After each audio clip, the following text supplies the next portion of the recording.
I love the water. The water is my favorite place on earth. It lets me get everything out of my head and release it. First time I heard about Jon Burge, it was muttered in the courtroom. And I asked my trial attorney, what was that? And she's like, it's nothing. I didn't really get into the details of knowing who Jon Burge was till after my conviction. And so I was locked up like 7 or 8 years, or it might have been longer than that. Until a young man came and said what I was locked up for. And I told him what I was locked up for. Back then, you couldn't tell nobody about you confessed or signed a confession. That's like you're an enemy to anybody that's in jail with you. So a lot of people kept it on the shush, especially if he was in an organization or a gang. So a young man asked me, he asked to see my police report. So when I showed him my police report, he went to the officer's name. He said, man, you got a popular case? I'm like, what is that? Jon Burge. That name was repeated again. He said, who was the acting detectives in your case?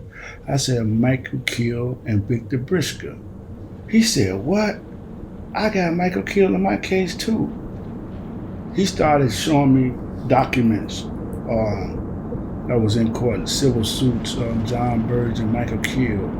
And Michael Kill was a real racist person. And that's when I first started learning about Chicago Police Department. And I said to myself, like, wow, so much has been hidden from us. I was 26. I was locked up for 31 years. At some point, I used to think I was gonna die in prison. But then when that thought came, it was a motivation for me to not die in prison.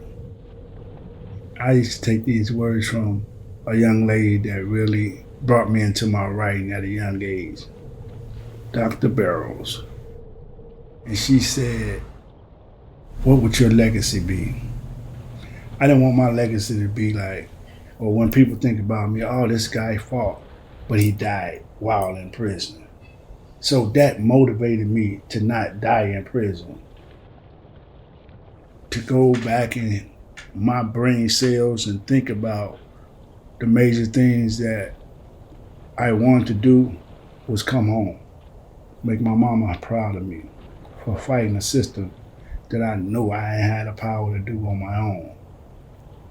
It was very difficult because every letter that I wrote, and can't help you, not right now, I wish you the best of luck. That stuck with me for, every time I hear that word, I'm gonna go back to prison.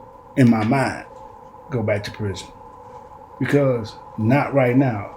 How do you tell somebody that's innocent is fighting, not right now? Until 2000 and I wanna say 7, things started to turn around. After 17 years in prison, I'm like, wow. Now people starting to listen.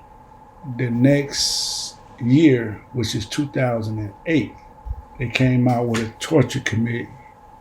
The committee listened to me, listened to all my witnesses, my loved ones.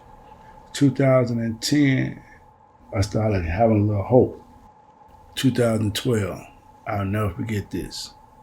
I'm in an outside hospital. Officer has his phone. He said, man, you got this lady on TV crying.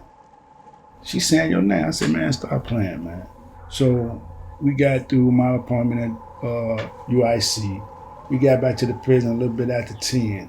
I hear an uproar. I'm like, man, we finna go on lockdown. Not knowing the uproar was about a decision being made in my case. So the officer said, man, you in court, you finna go home. I'm like, man, stop playing with me. So I rushed back to my cell and it was just going off. My cell house was going crazy. And the officer said, here's Reed in now. Hey, Elijah, your mom on TV. I'm so hyper because everybody's telling me the story, what they get from the news. Phones is off. I can't call mama to get the good news. I stay up till 4:30 in the morning to see the first shot of news on Channel 7. And there's my loving mama crying. So I like, stay up. I gotta stay up till the phones come on at 9 o'clock. I don't feel sleepy at all. I'm wired.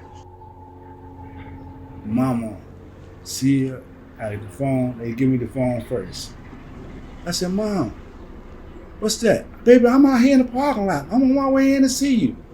As soon as I'm going down the hallway, good luck, officers. Everybody saying, good luck, best of luck. I seen you on TV last night. Fellow inmates, they like, man, I seen you on TV, boy, your mama, you look just like your mama.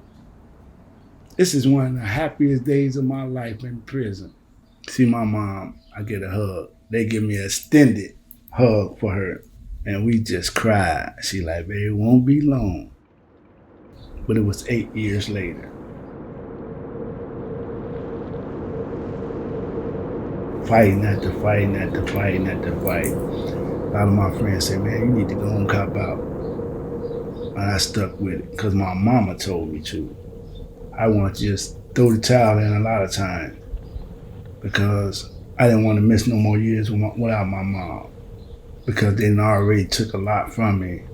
And as I said in court on my evidentiary hearing, I would have never signed that confession until they said I was going to be the one to send my mama to her grave. What son wants to endure that for the rest of his life? And when Michael Kill told me that, I said, well, I need to sign that. They told my mother I was at 61st Racine, which I was originally arrested there.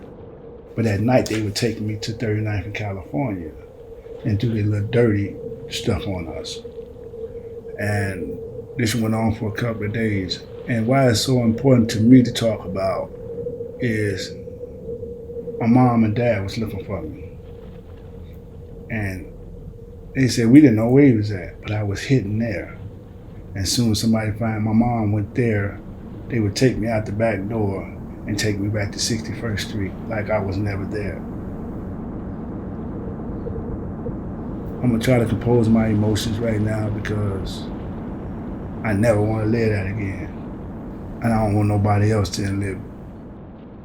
That's my dark side. My bright side is the beach. 63rd Lakeshore Drive. I love the water. The water is my favorite place on earth. It lets me get everything out of my head and release it. So that side is the best one for me to lift me up. And everybody that has been through what I've been through, they need an uplift.